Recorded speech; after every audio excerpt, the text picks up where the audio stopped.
पिछली वीडियो में हमने पैकेजिंग के लिए जांच सूची के बारे में जाना, जहां हमने विक्रेताओं को उनके उत्पादों को बेहतर तरीके से पैक और शिप करने के लिए जांच सूची और फॉर्मूला जिसके साथ सेलर नेटवर्क पार्टिसिपेंट नुकसान हुए और लौटाए गए ऑर्डर्स को ट्रैक और विक्रेता के प्रदर्शन की निगरानी कर सकते हैं के बारे में सीखा। जैसे जैसे व्यवसाय बढ़ता है, सेलर नेटवर्क पार्टिसिपेंट ज्यादा से ज्यादा विक्रेताओं को शामिल करेंगे, जो कि शायद विभिन्न श्रेणियों से भी हो सकते हैं। इस वीडियो में हम देखेंगे कि कैसे विक्रेता प्रबंधन आपके ऑनलाइन व्यवसाय की सफलता पर प्रभाव डालता है। हम उन चरणों को जानेंगे जिनका पालन करके निवेश किए गए समय के लिए आप अपना लाभ अधिकतम कर सकते हैं, और कैसे आप मूल्यांकन, वर्गीकरण, मिलाप करने के लिए संसाधनों का अनुकूलन और प्रबंधन करके श्रेणियों में विक्रेताओं का प्रबंधन और उन्हें उनके लक्ष्यों को पूरा करने के लिए प्रेरित कर सकेंगे। विक्रेता प्रबंधन में पहला चरण विक्रेताओं का मूल्यांकन और विभिन्न हिस्सों में वर्गीकरण करना है। ये विक्रेता के प्रदर्शन, उनके वर्तमान स्तर या उनकी क्षमता के आधार पर किया जा सकता है।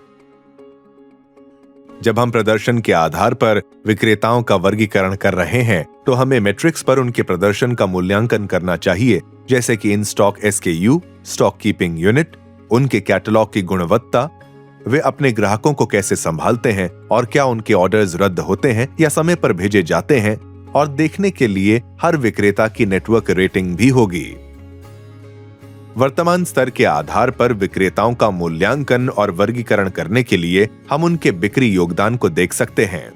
विक्रेताओं को उनकी क्षमता के आधार पर वर्गीकृत करने के लिए हम उनकी विकास क्षमता को उनकी अपनी श्रेणियों में योग्यता, बदलने और सुधारने के लिए उनकी चाह, उनके पिछले अनुभव और अन्य चैनलों में उनकी वर्तमान व्यवसाय क्षमता को देखकर माप सकते हैं। हम उनकी डिजिटल कॉमर्स की समझ को और वे श्रेणीकरण क्षमता, टीम की संख्या और गुणवत्ता आदि जैसे पहलुओं में कितना निवेश कर रहे हैं, ये भी देख सकते हैं।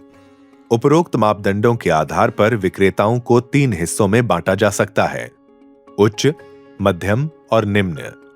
बताए गए मापदंडों के आधार पर विक्रेताओं का मूल्यांकन और वर्गीकरण करने के बाद अगला कदम आपके लक्ष्यों के आधार पर मिलाप बढ़ाने के प्रमुख उद्देश्यों को परिभाषित करना है। पहली श्रेणी है उच्च श्रेणी, जिसके मुख्य उद्देश्य उम्मीदों के अगले चरण के लिए तैयार करना है, जिसमें भविष्य के विकास के लिए चुनौतियों से निपटने के लिए 6 से 12 महीने की योजना बनाना और सफलता के कारकों को समझना शामिल है, जिसका इस्तेमाल आप अपने मध्यम वर्गीकृत विक्रेताओं के साथ कर सकते हैं। दूसरी श्रेणी है मध्यम श्रेणी। मध्यम श्रेणी के उद्देश्यों में विक्रेताओं को उच्च श्रेणी में ले जाने के लिए 3 से 6 महीने की योजना बनाना, वृद्धि के लिए श्रेणीकरण योजना पर चर्चा करना, मैट्रिक्स पर पुनर्विचार करना और संकल्पों पर चर्चा करना, विभिन्न प्रक्रियाओं में अंतर को कम करने के लिए प्रतिक्रिया और सलाह देना, और विक्रेताओं को उच्च श्रेणी में ले जाने के लिए सर्वोत्तम तरीकों पर प्रशिक्षण देना शामिल है। तीसरी श्रेणी है निम्न श्रेणी।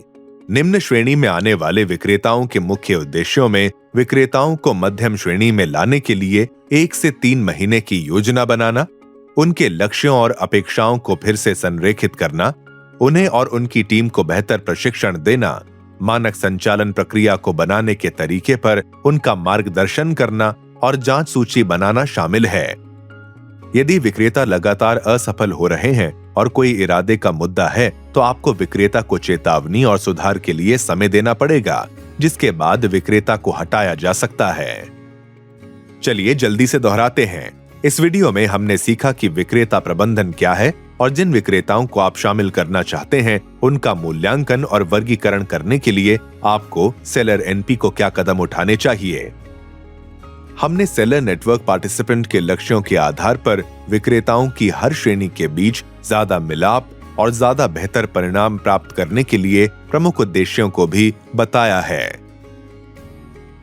आगे हम सीखेंगे कि विक्रेताओं की उच्च, मध्यम और निम्न श्रेणी में मिलाप आवृत्ति कैसे तय करें। व्यवसाय और आय को बेहतर बनाने के लिए मिलाप आवृत्ति को आप कैसे परिभाषित और तय करते हैं, ये जानने के लिए हमारी अगली वीडियो देखें।